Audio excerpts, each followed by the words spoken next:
this training that we went to has a PowerPoint that can either be presented by someone who's trained, or it can be just a self-run PowerPoint that anyone, substitute teacher coming in can look at, bus driver. So just to address, I think that was a really excellent point. Thank you. Thank you. Mr. Larry, Ms. Sullivan, and Ms. Dewar. We, with that social aspect, we're kind of our own worst enemies. We sat here a few months ago to bring back sports programs at the middle school and all that. And that's usually where a lot of the social stuff happens. All the parents want to have sports teams. And I find a lot of social little subtle things comes with the sports teams or cheerleading and stuff like that. We start classifying kids that made a team, didn't make a team.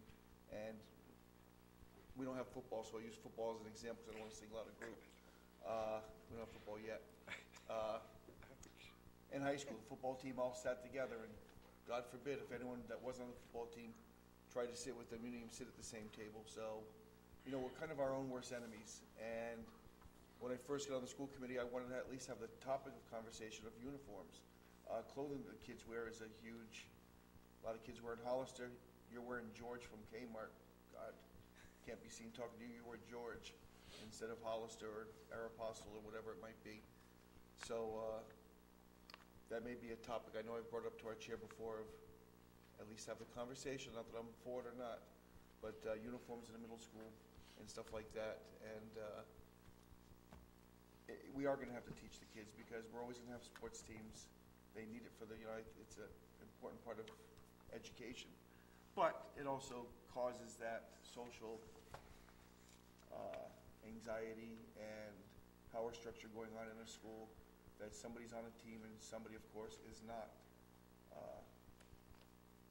It's going to be it's been going on forever, and it's unfortunately probably will be going on forever. We just need to try to address it and train the kids at a lower grade, and this program is very good for that, to at least try to change their mindset a little bit.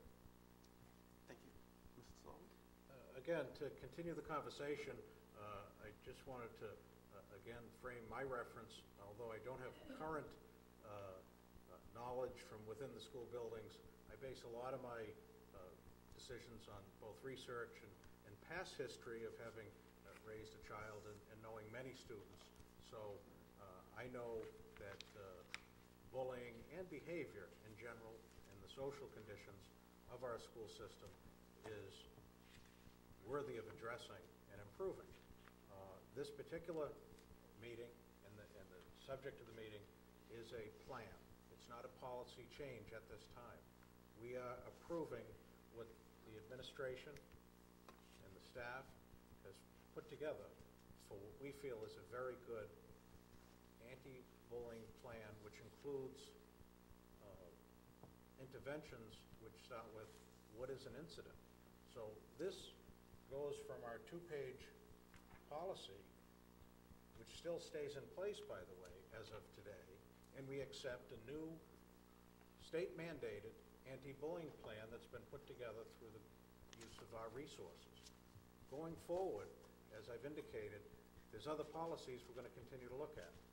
Our bullying policy is now going to have to match up with any changes, but also our non-discrimination policy, our guidance department policy. We have a policy for guidance, and that's where our discussions at the school committee level are actually limited to policy book. We do have a guidance department policy that is multiple pages, and that has been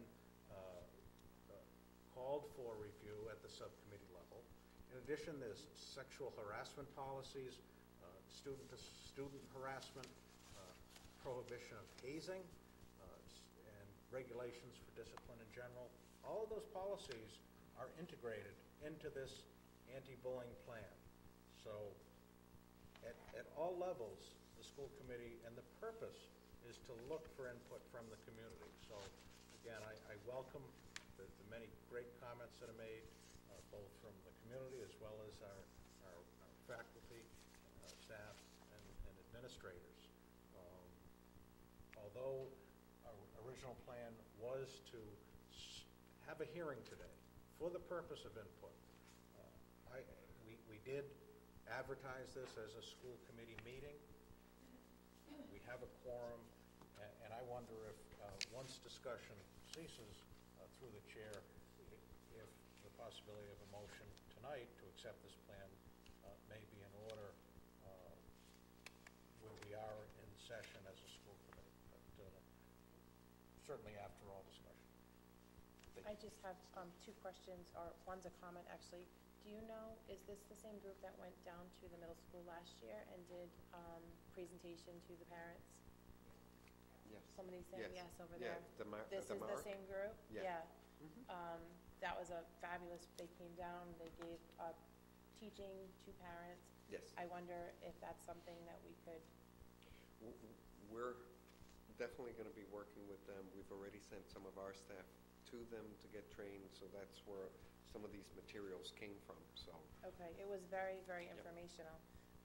My second comment slash question, and this goes to Pastor Catherine's question about there being a survey. I knew I saw one in the middle school curriculum.